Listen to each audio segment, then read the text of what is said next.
Hey everybody, what's up and welcome back to today's video guys. And today guys, I'm going to go ahead and be showing you how to go ahead and fix glossary not applied in DeepL. This is a very simple thing to do, so make sure to watch this quick and easy video till the very end, follow my steps correctly so you can make sure this works the same for you and you can do this yourself. But yeah guys, let's get straight into it.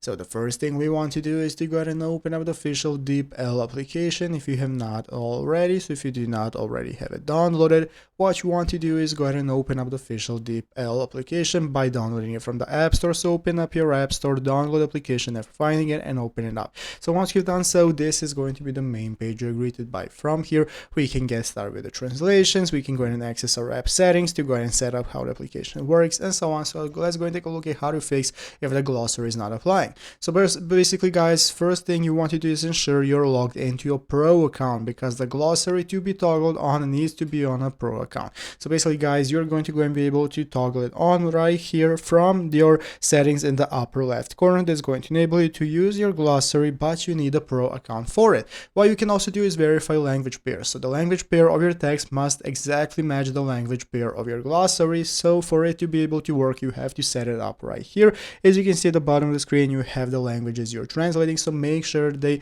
match exactly the language of your glossary. So once you've done that, just activate the toggle. You're going to go and be able to see the toggle when you get the pro account and get started, and this is how to get it working. So I hope this video was helpful. If it was, make sure to leave a like, subscribe to the channel. Thanks for watching, take care, and bye.